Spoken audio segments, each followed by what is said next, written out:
आगाज में खबर आपको दें, मीर अली में ख्वारिज का खुदकुश हमला नाकाम बना दिया गया। 4 ख्वारिजी जहन्नुम वासिल। तफसीलात के मुताबिक शिमाली वजीरिस्तान के इलाके मीर अली में ख्वारिज ने सिक्योरिटी फोर्सेस पर खुदकुश हमले की कोशिश की। एक खारिजी ने बारूद से भरी गाड़ी सिक्योरिटी फोर्सेस के कैंप की दीवार से टकराई, जो धमाके से फट गई, जिसके बाद 3 मजीद ख्वारिजियों ने कैंप के अंदर दाखिल होने की कोशिश की। बर्वक्त कार्रवाई से 3 ख्वारिजी कैंप के बाहर ही जहन्नुम वासिल कर दिए गए।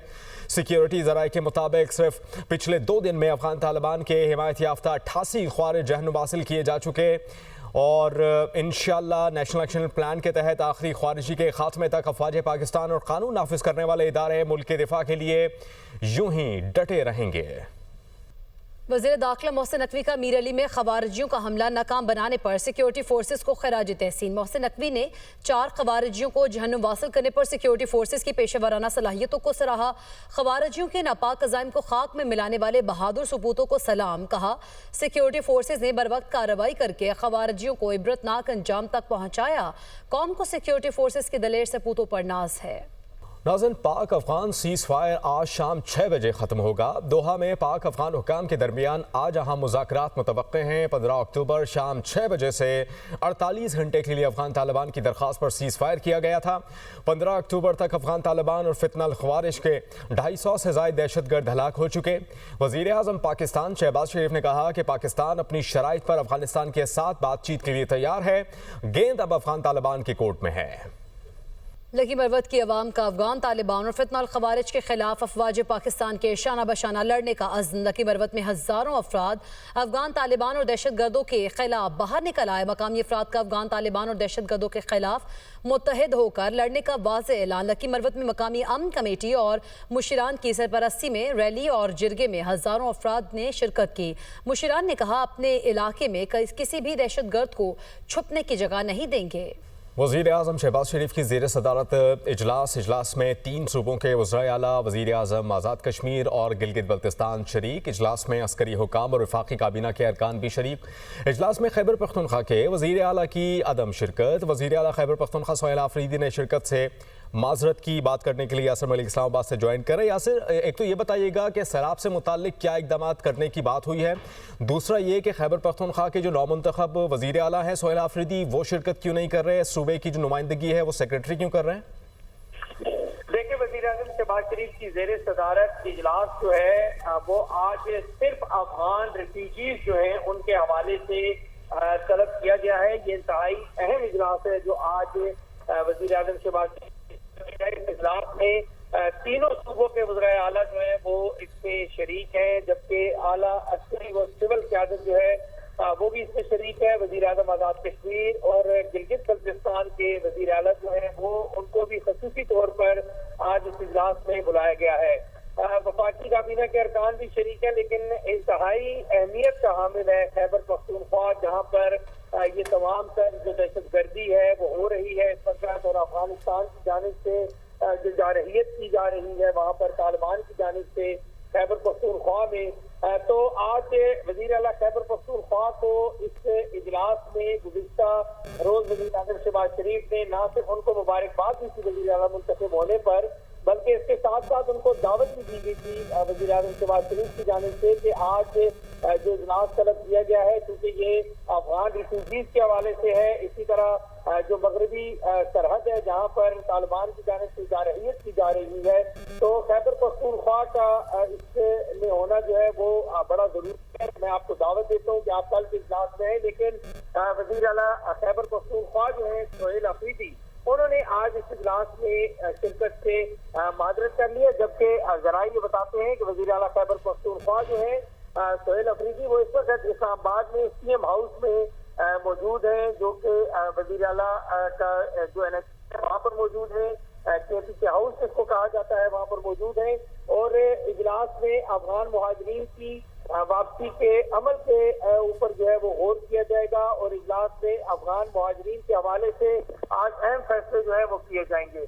वज़ारत दाखिला की जानिब से बड़ी तफसीली ब्रीफिंग जो है वो इसमें दी जाएगी कि 3 कैटेगरीज जो है वो बनाई गई थी वज़ारत दाखिला की जानिब से, जिसमें सबसे पहले उन लोगों को निकाला गया था पाकिस्तान से जिनके पास ना आईडी कार्ड था, ना परमिट था, और इसके साथ साथ जो लोग बैरून मुल्क जाना चाहते थे और जो यहाँ पर मुख्तलिफ हॉस्टल में, होटल्स में और मुख्तलिफ जगहों पर मुख्तलिफ सेक्टर्स में जो श्याम पजीर थे, उनको यहाँ से निकाला गया था और उनके वीजे लगवा कर उनके जिन ममालिक में वो जाना चाहते थे अफगानिस्तान से जो हिजरत करके यहाँ पे आए थे उनको भेजा गया था।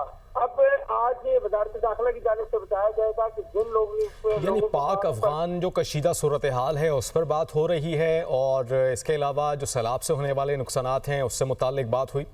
गवर्नर खैबर पख्तूनख्वा फैसल करीम कुंडी की जानिब से जो है इस मुतालिक भी आप हमें अपडेट कर रहे थे, आपका बहुत शुक्रिया।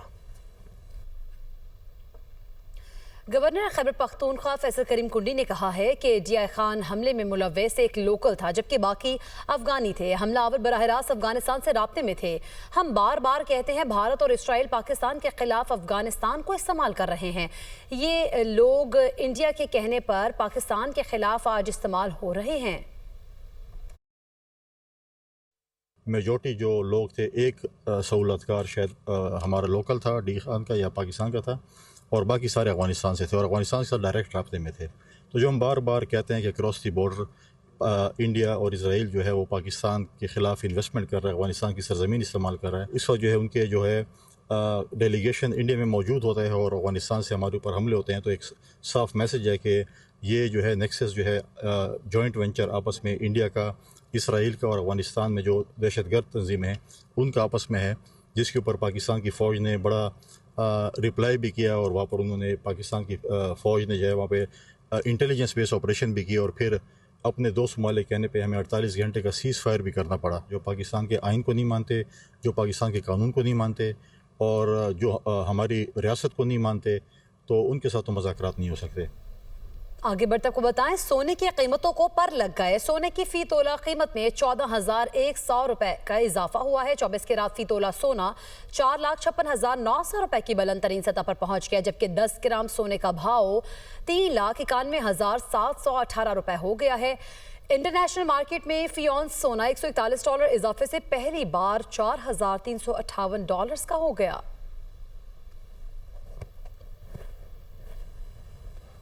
वज़ीर आला खैबर पख्तूनख्वा सोहेल आफरीदी का बानी PTI से मुलाकात की इजाज़त के लिए हाई कोर्ट से रुजू।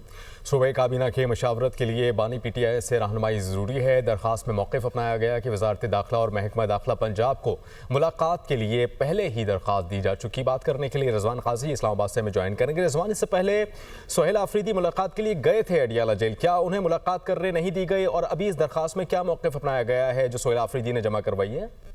जी, वज़ीर आला खैबर पख्तूनख्वा सोहेल आफरीदी जो है वो कल बानी PTI से मुलाकात के लिए गए थे और उनको मुलाकात की इजाजत नहीं मिली थी, जिस पर आज उन्होंने इस्लामाबाद हाई कोर्ट से रिज्यू किया है। स्पेशल पावर ऑफ अटॉर्नी के जरिए एडवोकेट जनरल खैबर पख्तूनख्वा ने इस्लामाबाद हाई कोर्ट में ये दरख्वास्त दायर किया और वकील सैयद अली बुखारी के जरिए दायर इस दरख्वास्त में ये मौक़िफ़ इख्तियार किया गया है कि सूबाई काबीना मुशावरत के लिए बानी PTI से रहनुमाई की जरूरी है और बानी PTI इस वक्त सेंट्रल जेल अडियाला रावलपिंडी में कैद हैं और वज़ारत दाखिला और महकमा दाखिला पंजाब को मुलाकात के लिए पहले ही दरख्वास्त दी जा चुकी है और दरख्वास्त में ये इस्तदा की गई है कि अदालत बानी PTI से फौरी मुलाकात की इजाजत दे और मुस्तकबिल में बानी चेयरमैन PTI से वक्तन मुलाकात की इजाजत भी दी जाए। दरख्वास्त में ये भी कहा गया है कि काबीना की तश्कील और गवर्नेंस के हसास मामलात पर बानी PTI से रहनुमाई लेना लाजमी है। कानूनी और इखलाकी तौर पर पैटर्न इन चीफ से मुशावरत जरूरी है और इस दरख्वास्त में वफाक के अलावा पंजाब के सेक्रेटरी दाखिला, IG पंजाब और सुप्रिटेंडेंट अडियाला जेल को भी फ्री बनाया गया है। जी ठीक है, गुज़श्ता रोज़ मुलाकात के लिए गए थे लेकिन उन्हें मुलाकात की इजाज़त नहीं दी गई और उसी की रोशनी में मुलाकात की इजाज़त के लिए हाई कोर्ट से उन्होंने अब रुजू किया है। आप हमें अपडेट कर रहे थे रिजवान, बहुत शुक्रिया।